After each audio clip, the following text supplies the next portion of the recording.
Hi everyone, welcome. I'm down here in my wormery preparing to check in on a couple of my worm bins, and these two systems are red wiggler bins where there's a pretty vast difference in their ages. The system here, the older one, is actually 60 days, almost 2 months older, or approximately 2 months older than the younger system.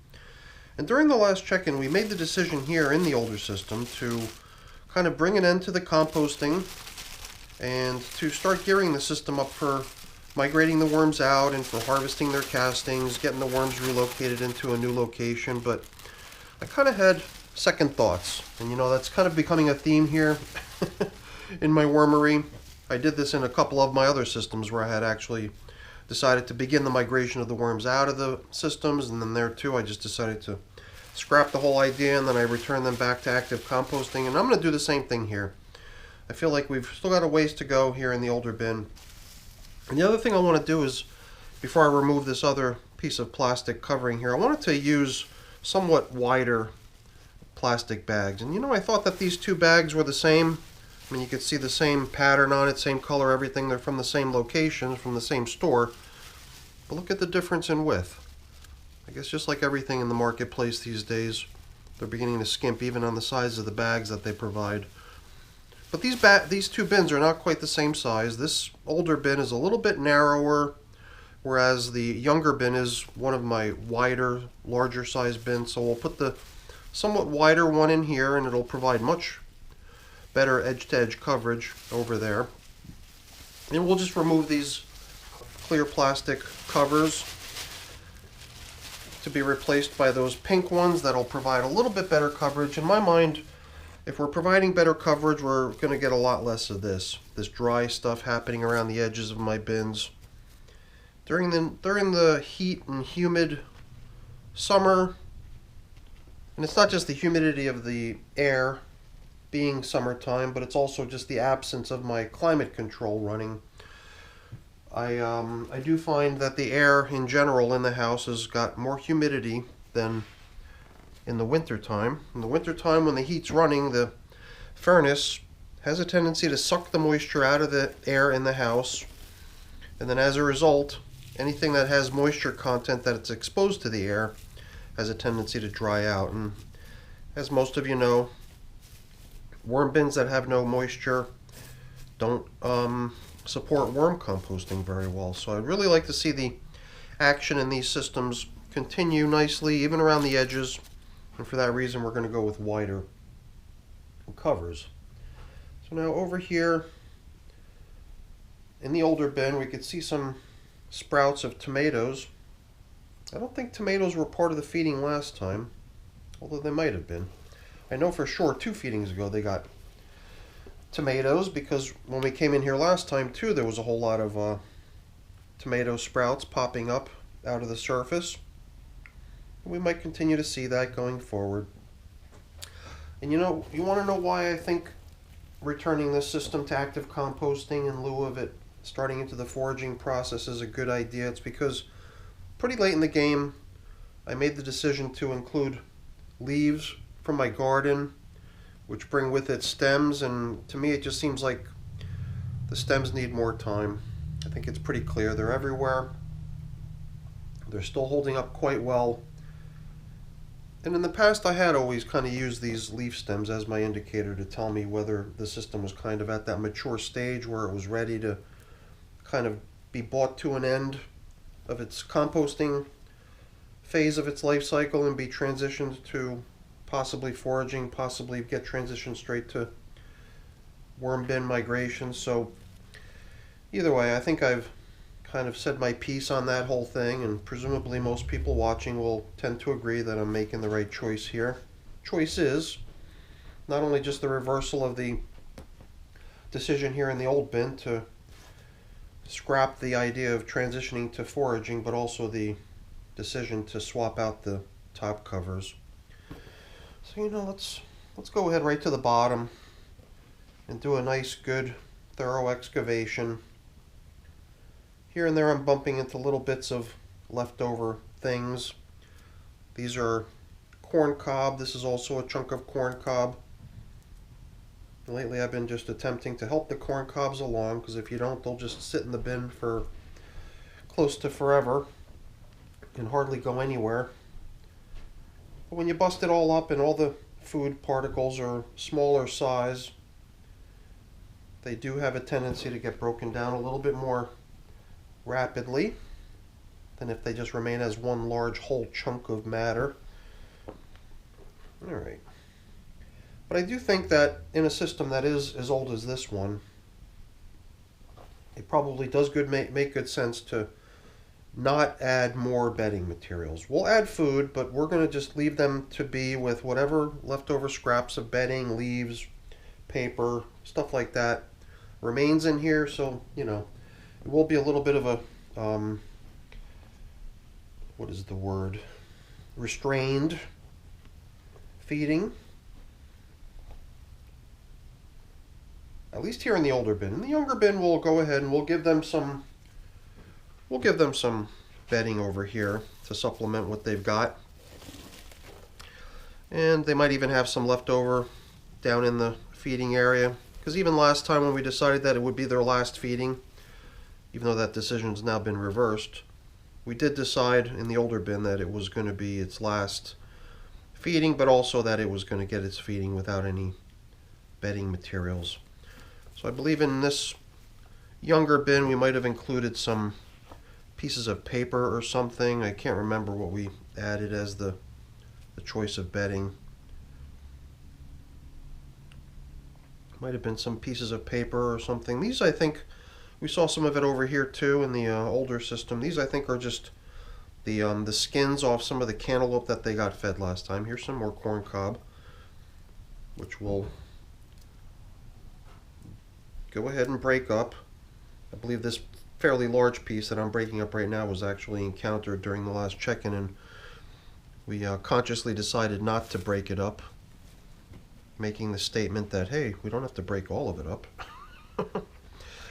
Yeah, I just got done reviewing the video from last time. So the stuff that they're going to be getting today, you know, I even bought coffee down here for them, but I kind of figured I would hold off on putting the coffee in. Maybe I'll hang on to that coffee to be fed another day in different systems.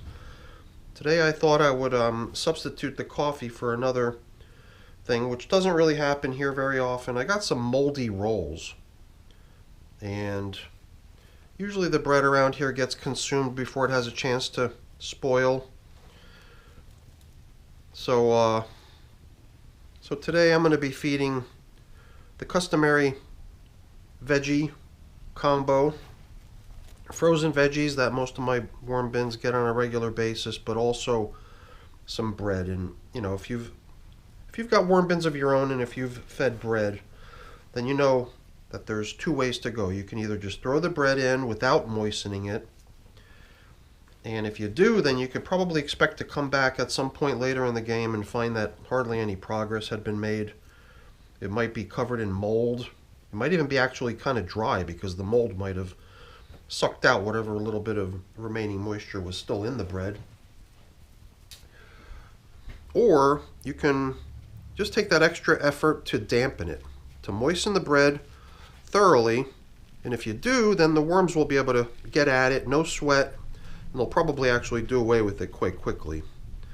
So I figured we would spread it out in such a way that the bread crust, the crust of the bread, was kind of facing away from me, so that all the doughy portion of it I could spray down with my spray bottle. So I've got quite a bit here. I'm not going to feed all of it to the worms, but as you can see, it's not fit for human consumption anymore. It's covered in mold. So let's use that as the foundation for today's feeding. You know, I'm even questioning whether we need to add bedding to either bin. Just wondering what I've got here. I did bring down a couple paper towel, well, one paper towel and one napkin that I thought I might be able to do away with today. So perhaps here in the younger bin we can include a little bit of bedding too, in the form of those pieces of paper. Might be a little bit of a skimpy application of bedding, but that's fine. I'm not too worried about it. These systems are kind of getting up there in age. And the one type of bedding that I just definitely want to avoid at this point is any more leaves. Not so much because of the leafy matter, but mainly because of the stems. So the bread, I think, is now in a perfect setup to be pretty thoroughly drenched with moisture. So during another recent check-in, I was having difficulty with my little spray bottle here because it is quite an old spray bottle. I've been using it for a couple years now. And they don't really build these things to last. So in time, some sort of deposits get stuck down in there in the little pump in the little cylinder. And it just kind of slows down the action of the trigger, prevents the trigger from wanting to rebound. So I applied a little bit of cooking oil to it earlier just so I can come in here and be efficient with it and be able to apply a good bit of moisture quite quickly. I'm just sort of repositioning myself here slightly just so that I can keep the bottle a little bit more level. It started making these weird noises like if it was cavitating or something. I did just fill the thing up, so I'm surprised that it was making those noises, but it does seem to want to operate a little bit better if I'm holding it upright. Because as soon as I start really leaning it over, you can hear that strange noise that it makes. I think at that point it's really just sucking air, and we're not at that point dispensing anything anymore. So hopefully we've adequately dampened all this bread, and what's going to go on top of it is some frozen veggies, which will possibly also drop a little bit of moisture out of themselves as they go in. So over here in the younger bin, why don't we go ahead and follow through with that idea of giving them a little bit of bedding here, paper-based bedding only, no leaves this time. But there too, I think, just in the interest of keeping things nice and moist for the bread to get good worm action, we'll dampen the paper on top of it as well. And as I mentioned earlier, even though I bought coffee down here with the intention of giving it to the worms today, I figured since I've got all this bread, I would skip giving them the coffee and opt for giving them bread instead. And the coffee can always just either go into my little collection of coffee or just get fed a different day to some other systems. So what do we got here? We got potato peel, some celery, some carrot peel, some peels of some of those white carrots or parsnips or whatever they are. There's some more celery over there. So we'll just try to divvy it out here pretty evenly and fairly. And hopefully the worms in the older bin over here are grateful of the fact that we're reversing our decision to send them down the road of foraging and that they're getting some food today. But at some point in the near future, I believe once we start seeing fewer leaf stems, we will return to the idea of, getting these systems geared up for harvest and worm migration, or at least in the older system, since they're 60 days older than the other one. I do believe that at some point we're going to, send the older of the two systems towards completion, possibly a little earlier than we would with the younger system. And I do have a feeling that by covering up here today with somewhat larger pieces of plastic, we are probably going to help prevent the drying of the material out here on the surface. And I've done this in a couple of my other systems too. I've kind of foregone the exploration of the system's outer edges, and I think that's fine too. Trying to get myself to be a little bit more flexible and not be so constrained to my typical method of operation or mode of operation. I mean, I do think there is a good bit of value to tilling up and aerating the outer edges of the system, especially if you almost always feed down the middle like I do. At times, sometimes the outer edges of the systems seem like they might be getting a little bit neglected, and perhaps because of that, a little lack of airflow. But I think once in a while, there's no harm in just deviating from the routine and skipping certain steps. So back come the coffee filters from last time. They're really holding up well, and that could also be because the top surface of the material was not fully protected from drying, and maybe there was just not enough moisture out here on the surface to interest the worms in coming out to hang out. So perhaps by using